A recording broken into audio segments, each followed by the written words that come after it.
तो भाई आज होगा तुम्हारी फीलिंग्स के साथ खिलवाड़, क्योंकि आज मैं लेके आया हूँ top 5 anime that will break your heart and leave you in tears.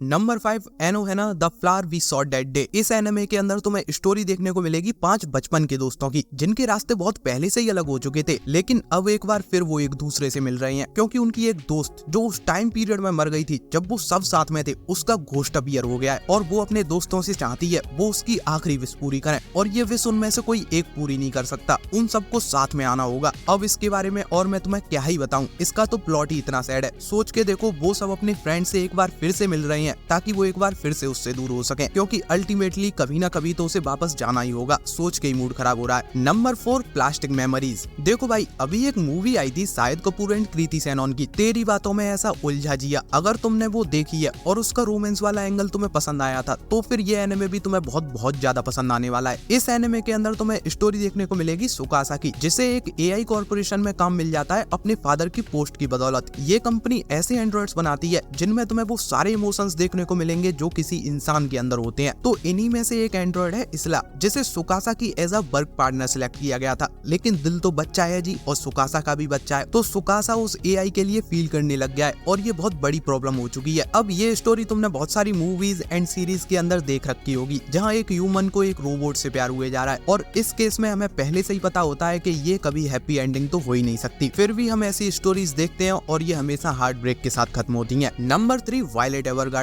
कहीं भी विजुअल्स, आर्ट, म्यूजिक या फिर एनिमेशन की बात होगी, वहाँ वायलेट एवरगार्डन का नाम ना हो ये हो ही नहीं सकता। एक लड़की जिसे बचपन से ही एक हथियार के रूप में तैयार किया गया अपनी कंट्री की आर्मी के साथ जंग लड़ने के लिए, ऐसे ही एक जंग के दौरान एकदम से उसकी जिंदगी बदल गई, क्योंकि उस जंग में उसने मेजर गिलवर्ट को खो दिया। इकलौता इंसान जो उसे हथियार की तरह नहीं एक लड़की की तरह ट्रीट करता था, वो उसकी आंखों के सामने मारा गया उसे ही बचाते वक्त। तो इस एक जंग में अपने दोनों हाथ और मेजर को खो देने के बाद वायलेट अपने घर से बिना किसी मंजिल के इस दुनिया में निकल पड़ी है, उन वर्ड्स का मतलब ढूंढने जो मेजर ने अपने आखिरी वक्त में उससे कहे थे। ये एक्सट्रीमली इमोशनल एनिमे है और रोमांटिक ड्रामा तुम्हें यहाँ पर भी देखने को मिल जाएगा। नंबर 2 क्लैनेड। इस एनिमे के 2 सीजन हैं और वो दोनों ही सीजन तुम्हें लाइफ के 2 अलग फेस को दिखाते हैं। फर्स्ट सीजन के अंदर तुम्हें देखने को मिलेंगे कुछ हाई स्कूल स्टूडेंट्स जो अपनी लाइफ में कुछ अचीव करने के लिए मेहनत कर रहे हैं, और साथ ही उन सारी प्रॉब्लम्स एंड इमोशंस को टैकल कर रहे हैं जो इस एज में सबके गले पड़ी जाती हैं। एंड वहीं सेकंड सीजन में जो मेकर्स ने क्लैनेड आफ्टर स्टोरी करके निकाला था, वहाँ हमें देखने को मिलता है उन्हीं हाई स्कूल स्टूडेंट्स का एडल्टहुड, जो उससे कितना अलग है जैसा वो सोचते थे। उन्हें लाइफ में अब कितनी प्रॉब्लम्स हो रही हैं, क्या क्या उन्हें फेस करना पड़ रहा है, और उनकी लाइफ में अब एक फैमिली की क्या इंपॉर्टेंस है। मेरी मानो तो ये एनिमे सभी slice of life anime fans के लिए मस्ट वॉच की कैटेगरी में आता है। और तुम्हें पता है, क्लैनेड एक ऐसा इकलौता एनिमे है जिसे हिट तो कोई करता ही नहीं है, ये सबको पसंद आता है। बस इसे देखने से पहले मैं तुम्हें एक एडवाइस देना चाहूंगा, अगर भाई तुम कुछ भी देख के रो देते हो ना, तो इससे दूर ही रहो, ज्यादा बेटर रहेगा, क्योंकि फिर ये एनिमे तुम्हें बर्बाद कर देगा।